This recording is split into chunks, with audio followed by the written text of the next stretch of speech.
hay que seguir. Esa era la consigna base de la película. No importa, cuando se tira toma, no importa lo que pase, resolver y seguir. Avísame y cortamos la toma porque no podemos gastar ni un metro de película de más. Decir, bueno, negro, vamos a hacerlo y algún día... Pero tenía algo de odisea fantástica también. Una película vamos a filmar, me dijo el chavo. Por ahí, viste, es como, empezamos bueno, el CBC. tampoco puedes hacer proyectos así todo el tiempo porque te va la salud, no sé. De golpe, no, me voy a Suiza a un festival. Y volvía y decía, no, gané. ¿Querés coger? Diego tenía que entonces armar su tesis en el marco, creo que del tercer año de la carrera. Y entonces, bueno, me comentó que tenía el recuerdo, le quedaba el recuerdo de una novela, de un relato que había leído en la adolescencia, que es este relato La prueba de César Aira, que es una novela breve. Le gustaba sobre todo los personajes y el clima urbano que tenía el material. Entonces, bueno, me propuso que lo leyera, que viera qué me parecía, si me disparaba cosas y si me daban ganas de trabajar en una adaptación para un corto. Nada, hicimos ese corto y le fue súper bien. A nosotros nos llenó de satisfacción, viajamos con el corto y medio sin darnos cuenta empezó a juntar como una plata con premios y demás. Y un día Diego me encaró y me dijo, nada, juntemos la plata para hacer el largo. Yo dije, bueno, armemos 4 jornadas, 2 fines de semana, que era la parte del negocio y la rutina de Marcia y todo eso, y armamos 4 jornadas, 2 fines de semana. Entonces con ese material lo edité, más el corto, más el guión, más qué sé yo, era como, bueno, mostrar más o menos como por dónde iba la mano, cuál era el elenco, cómo me imaginaba la película. Y entonces edité eso y después salí a mostrarlo y bueno, acá hice como una recorrida de varios productores. Te ayudaba mucho el hecho ya de tener algunas imágenes, no solamente ir a golpear una puerta, bueno, tengo este guión, este argumento o esta sinopsis, ya con imágenes ayudaba mucho más. Y bueno, y me di cuenta con el tiempo que no, que nunca, o sea, que no iba a conseguir nunca hacer la película. Y bueno, y ahí fue un poco tomar la decisión de salgamos a hacerla. Porque nos habíamos quedado como re manija de seguirlo, ¿viste? El corto había sido tan lindo y había estado tan bueno para nosotros que siempre nos quedó como ganas de seguir filmando. Y él estaba como muy decidido a seguir escribiéndolo, digamos, como que eso era una parte de algo que venía después. En un corto y después pasó al largo, pero con el espíritu facultativo. Sí, de hecho éramos más o menos todos los que trabajábamos, habíamos sido compañeros de la facultad y nos conocíamos de ahí. El cámara era Orilo, que era amigo de la facultad, dirigía a Diego. El asistente de dirección era Eloísa, que después terminó siendo mi novia, así que era como todo entre amigos realmente. Casi todos los que actúan yo los conocía de hacer teatro con él. En el estudio de Ricardo Bartiz, que es un profesor de teatro, a donde fue también ella, Cosme, Carla, Tatiana. casi todos. Realmente era una época que económicamente ni yo estaba bien, ni Diego estaba bien, nadie estaba bien económicamente y fue como decir, bueno, negro, vamos a hacerlo y algún día cobraremos algo de guita o no, pero vamos a hacerlo igual. Nosotros ya en el guión teníamos conciencia de que iba a ser un rodaje de guerrilla, digamos. Entonces, todas las ideas ya estaban trabajando para esa forma de producción. Era así como, viste, súper independiente. O sea, en realidad medio dependiente, porque lo único que hacíamos era depender de todo, viste, como no teníamos posibilidad de decidir nada, era bastante pobre, era todo. La verdad. Realmente había nada de plata. O sea que lo que había de luces a lo mejor era lo mismo o menos que había para hacer el corto. No recuerdo bien, digamos, pero nada, eran muy pocas luces en un estado como bastante calamitoso. Si vos ves que hay algún problema de sonido, avísame y cortamos la toma porque no podemos gastar ni un metro de película de más. Tremendo, porque si tiene que salir. Uno no quiere ser responsable del corte, de que digan corte, no, de vuelta, furciaste, o digamos, hay como una especie de responsabilidad de hacer las cosas, de resolver y de que esté bien de una. Y a la vez también esa cosa de, bueno, terminar la escena y decir, ay, no, yo la quisiera hacer de vuelta porque podría estar mejor. Y Yo estoy casi seguro que las últimas tomas de la peli hubo un par de jornadas, era material ya vencido, lo que le quedaba al Pipi, y no había más, nada. Y no es que estaba vencida, sino que no estábamos seguros de la fecha, digamos, no estaba la fecha. Entonces yo calculaba que no estaba vencida, pero no lo podíamos saber. Pero si salía verde, ¿viste? Ya era como... Ahí el trabajo era un poco más relajado en el sentido de decirle al DF, era nada, es esto, punto. No hay ni margen para discutir, no hay otra cosa. Tomá, ocupate de eso, arreglate y se sale. Así era un poco todo al final. Que en general él siempre se cubría de la misma manera. Master shot, plano general de toda la acción, toda la escena, y después primeros planos de las partes que le interesaba, digamos. No había planos intermedios casi, eran muy raros los planos medios, los planos ir cerrando, era directamente del abierto a cerrado. Lo que pasa es que costó muy poco hacerla, realmente. Digo, de dinero. Se filmó con 40 latas, no eran más. Míralo. No, es que no me acuerdo, ¿vos te acordás de cuánto...? Hasta el primer corte, digamos, hasta esa etapa, hasta que después la compró Bola. Creo que algo así como Guita. ¿Cuánto fue? ¿No?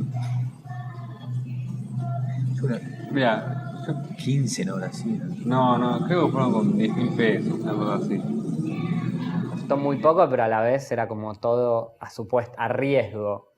Y era un riesgo como asumido, eso creo que fue fundamental. Era como, no era un riesgo solo mío, digo, todos los que estaban involucrados sabían el riesgo y querían correr ese riesgo, estaban dispuestos a correrlo. Y en ese sentido éramos medio un grupo bastante unido, digo, y creo que es lo que hizo posible que se haga también. Después el esquema de producción fue medio intuitivo también, fue como decir, bueno, a ver, lo más lógico sería primero filmar esto y después esto, y en el medio, bueno, era ver cómo se hacía para filmar eso. Pero era por etapas y, por ejemplo, cuando hicimos la primera etapa era, bueno, arranquemos y después vemos cómo se hace lo que sigue. Y bueno, se filmaron esas 4 jornadas y pasó un año hasta decidir, bueno, dale. Se filmaba los fines de semana, sábado, domingo, lunes, viernes, sábado, domingo, ahí, ¿no? Y era una película que de otra manera no se pudo. Nosotros producíamos en la semana y armábamos las cosas y íbamos el fin de semana y filmábamos. Todos teníamos muy claro que estábamos haciendo una película de muy bajo presupuesto, que no teníamos un mango, que la peli valía oro, y eso hace que todos laburemos diferente. Todos estamos en un momento de mucha alegría de juventud, digamos, de ir para adelante, lo que tiene como ser joven y estar emprendiendo tus primeros proyectos como con mucha necesidad de vivirlos, entonces digamos para adelante y lo que estamos realmente bien. Estaba también ligado al hacer, al trabajo, al producir. Se prendía la cámara, decía una acción y todos hacíamos lo que teníamos que hacer, claro. O sea, nada, no porque éramos todos amigos hacíamos cualquiera, para nada. Más esto con que teníamos muy poco material, entonces se aprovechaba muy bien el tiempo. No estaba el que tenía experiencia, y era como que se hacía un poco de experiencia en el día a día, sí, y un poco de sentido común. Y los roles además también estaban, todos éramos un poco de todo. Como que fue un rodaje bastante riguroso también, como creo que esa precariedad es lo que hacía que sea riguroso, que se tomen muchas decisiones de antemano. Nosotros hicimos todo un listado, obviamente un desglose de primero necesidades y utilería y cuestiones que se pedían directamente por guión y después, nada, cosas que nosotros precisamos para las ambientaciones. Hicimos unas listas, las repartimos a todos y dijimos, bueno, a ver, claro, ¿quién tiene? Uno decía, no sé yo qué. tengo una espumadera, yo tengo la ollita, y después también eso, o sea, era divertido, pero también generaba un esfuerzo de decir, bueno, Marcos trae la olla de la... O sea, sí, bueno, fuimos a las casas de todas las abuelas, desvalijamos varias abuelas. Que lo primero que se filmó en esa segunda etapa fue, alquilamos la casa, que era en Bernal, y filmamos todo lo que era la casa. la casa de Blanca. Recuerdo esos fines de semana así como gloriosos, que nos instalábamos en Bernal y hasta llegábamos a dormir en la misma casa. Incluso con las actrices estaba Beatriz Gaudín, que había que tener ciertos cuidados. Una de esas cosas ya las iba entendiendo. Que si bien estaba apostando al proyecto, había que tener cuidado porque era una actriz súper profesional, con trayectoria y mayor además. El trabajo con los actores a mí me gusta mucho, digo, es una parte como de la dirección que realmente disfruto y donde me pongo mucha energía. Y teníamos, un gran ensayo anterior que es el corto, con lo cual había algo de repetir y no repetir. Eso era muy difícil. También la sensación de las escenas que eran las mismas, pero distintas, eso fue como un desafío, porque la sensación era, esto ya lo hicimos, pero a la vez tenía que ser igual pero distinto. Por ejemplo, la escena del Pampernick, era como, ya salió bien una vez, pero hace 1 año y medio, 2 años. Los ensayos eran en la calle, ¿te acordás? Sí. Lo cual era complicado, pero acá y a la vuelta de las casas de cada uno. Sí. Y después, ¿no? También en la casa de la abuela de Diego, también. que ahí hacíamos como los interiores, lo que era Rosario. Lecho ensayaba todas las escenas, de la más chica a la más larga, de todas tiraba un ensayito. Del lado de los actores, cada uno tiene su forma de abordar las escenas. Por ejemplo, yo estaba en cualquiera, estaba haciendo chistes, gritando, haciendo cosas y decían, vamos a tirar todas, y me ponía como para... Y por ahí Carla a veces me gritaba o me decía, pará, porque yo necesito otra forma. Marco supuestamente tenía que... el personaje pasaba y espiaba el momento de intimidad amorosa entre Marcia y Mao, entre Tatiana y yo. Realmente es muy difícil de lograr eso, digo, para un actor, como una sorpresa que sea genuina. Entonces me parecía que la única manera de lograrlo era sorprenderlo. No quiero contarte. ¿En serio? Me da vergüenza, qué sé yo, encima algo de Tatiana, no sé, como que me quisieron hacer como una sorpresa. No quiero hablar de eso. Sí, ya la van a contar ellas. Nos pusimos de acuerdo y que era que le iba a mostrar las tetas. Y entonces Marcos, hicimos los ensayos, Tatiana lo miraba, se miraban. Igual la cámara tomaba solo la expresión de Marcos. Y cuando vamos a toma, preparamos todo y Tatiana lo sorprende. Está como una especie de imagen así religiosa de Madonna, desnuda, así cubriéndose acá abajo recién con la manta. Y nada, y esa cara quedó de verla a Tatiana, o sea. Y Marcos realmente se sorprende y se tienta. Yo le había dicho antes, vos por nada del mundo cortes ni nada, porque no tengo película, tenemos que seguir y sacarla de una. Y quedó muy bien, me parece que el gesto estaba logrado, quedó bien. Sí, la sensación más grande de lo que hace rodaje es como que la Argentina se iba cayendo así y nosotros nos íbamos salvando justo, digamos. Me acuerdo, 19 de diciembre 2001, se iba a filmar a la noche. 19 de diciembre de 2001. Se iba a filmar a la noche. En la mañana me llaman y me decían, puede ser que llueva, no se hace, se iba a hacer en Pilar, en un pedacito de ruta en Pilar. El gran tema era que cancelamos por lluvia. Había que tomar la decisión, era una jornada nocturna a las 4 de la tarde, estaba todo nublado, encapotado, parecía que iba a llover. A las 5 decidimos cancelar y a las 6:30 había sol, o sea, al final como el pronóstico había estado mal, le había errado y nosotros ya a esa hora ya habíamos levantado la jornada, no se podía volver atrás.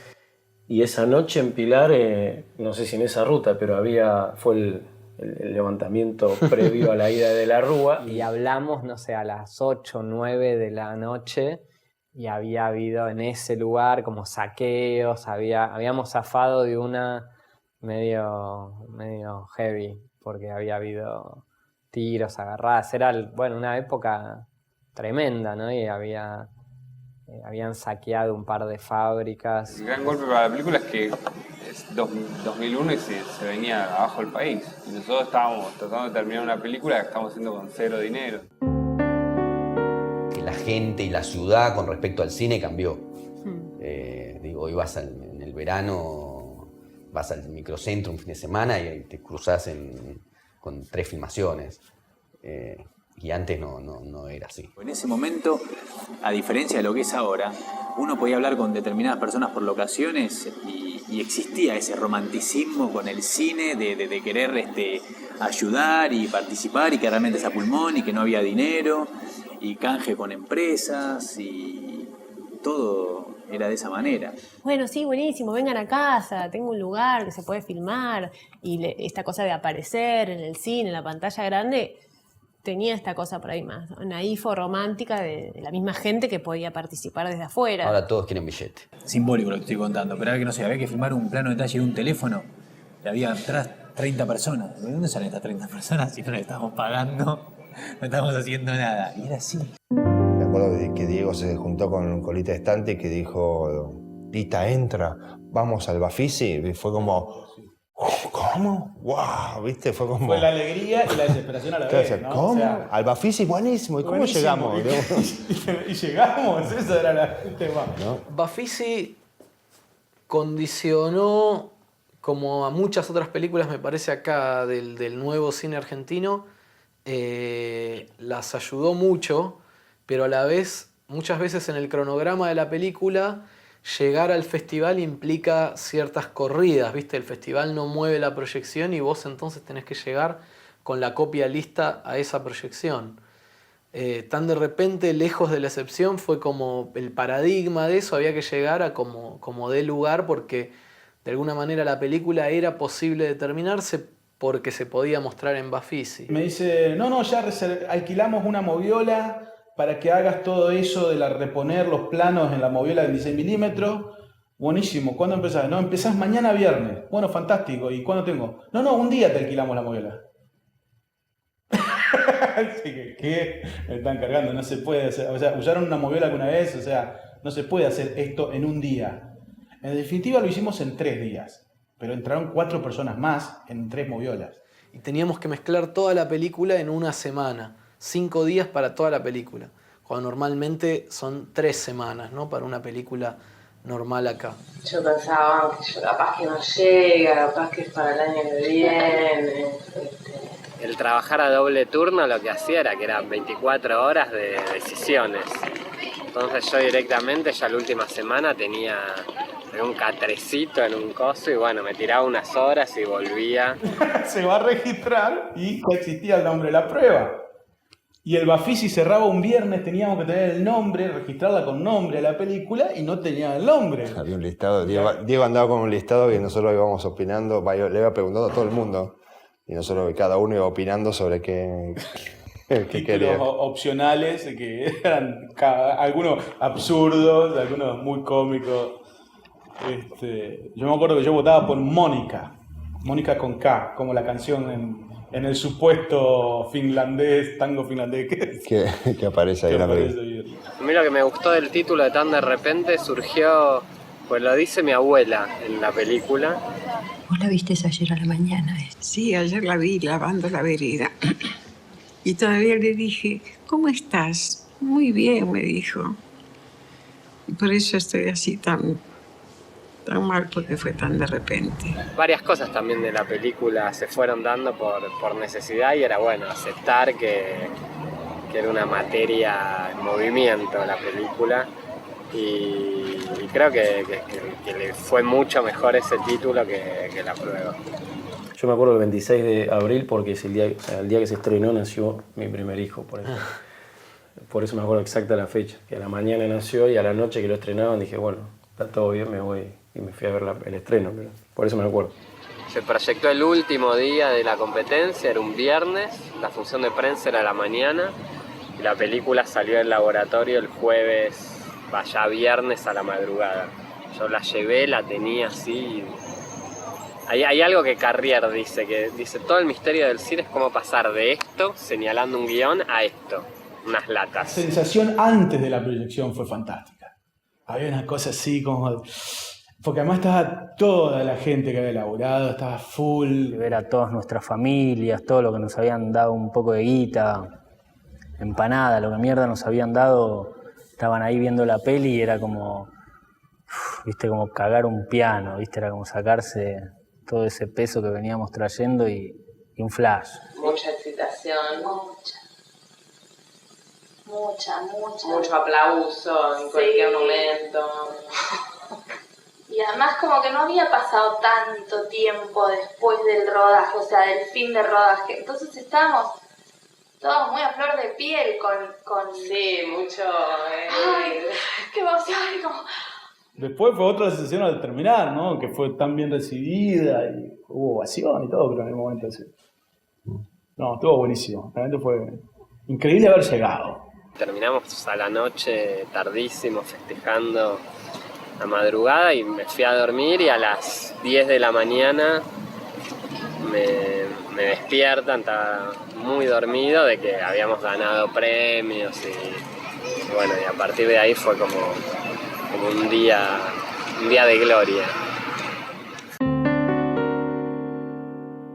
Yo reaccionaba porque venía mi suegra y me decía, Julián, tu película, me decía. Bueno, mi película, le decía, suegra.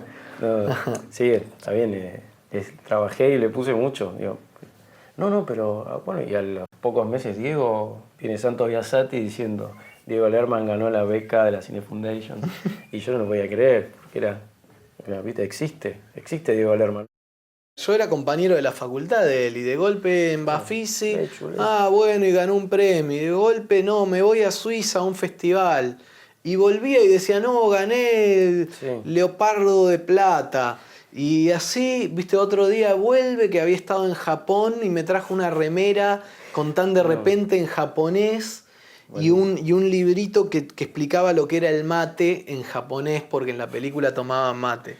Hay un proceso de identificación muy fuerte que también es algo raro en el cine argentino, digamos. Generar un proceso de identificación emocional, que es lo más complejo, digamos, ¿no? Entonces cada uno en la larga tiene su preferido, ¿no? Si hablas con cada una de las personas que ama esta película, decir, ¿cuál es tu actriz preferida? ¿Cuál es tu personaje preferido? Y cada uno va a decir una distinta. Yo tuve una fan, una chica de San Francisco, que me escribía cartas y me quería conocer y quería ser mi mecenas y estaba un poco loca, la verdad. Pero se había como enamorado y no podía distinguir que era ficción, que no era yo, que cuando te toca el camionero la pierna yo sentí ira y no sé qué unas cosas me escribía que no se podía, que yo la tengo guardada, me mandó fotos y regalitos y qué sé yo. Yo pensaba que no se iba a estrenar la película. Ok. Después fue catalogada como, obviamente, una de las películas más importantes del nuevo cine argentino. Claro, pues empezó a ver por épocas y evidentemente que a los principios del 2000, de repente fue como una de las más resonantes. Todo era inesperado todo el tiempo, ¿viste? O sea, el corto, la película, todo lo que le pasó a la película, o sea, nada era como, por lo menos yo me lo imaginaba.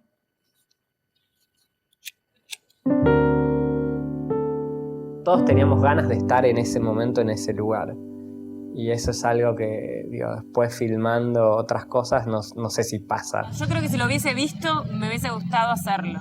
O sea, hubiese pensado que bueno hacer esa película. Y era un poco eso, ¿no? Como todo hecho con mucho cariño, me parece. Sí, efectivamente, habíamos dado una película, tenía principio, nudo, desenlace, estaba ahí el cuento, había emoción, había pasado. No teníamos experiencia, era 1 a 1, salió bárbaro. Había suerte. Éramos conscientes de que íbamos con viento a favor muchas veces. Sí, tuvo un angelito aparte o cosas que se daban y... Había un angelito Qué bueno. que nos ayudó un poco. Eso. Tenía algo de odisea fantástica también. No sé, nos queríamos. Después sí, Nos claro, queríamos estábamos mucho. todos muy contentos, Sí. estábamos todos... Con todas las peleas había del caso equipo. también. Uno podría pensar, sí, es un espíritu romántico, es un espíritu un poco ingenuo, tal vez, puede ser, y bienvenido sea. Pero además a todos nos dio identidad esa película, Sí, ¿no? En un punto. claro. O a Sí. muchos de nosotros nos A mí dio. esto me da un cariño, no sé, hablar de la película Sí. me emociona, me Sí, vuelve sí, como un montón, y eso que tengo mala memoria, me vuelve al cuerpo algo de esa época. Yo siempre dije en un momento, ojalá, para mí va a ser una película de culto tan de repente, más adelante. Algo así como Rapado, me parece. Pero fue eso, él fue consiguiendo el transfer en un lugar así, después se editó en otro lugar así, y era Y era todo. Era todo así. Todo así. Salió bien igual, ¿no? Yo hice el secundario con Diego. Nos anotamos juntos en la facultad. Me acuerdo el primer día que empezamos el CBC, perdidos, viste que nosotros veníamos de un colegio re contra progre así, donde todos te conocen por tu nombre, qué sé yo. Llegamos ahí a Ciudad Universitaria y éramos, viste, un puto número, haciendo una fila de 200.000 personas, o sea, un desastre. Me acuerdo ese primer día que nos anotamos, que empezamos la carrera, nos cruzamos a donde están justo las paradas de los bondis, que hay como unos bolirranchos así que venden milanesas, viste, esas cosas. Y me acuerdo que nos sentamos y Lechu me dijo, una película vamos a filmar, me dijo. Y nada, dicho y hecho, la filmamos.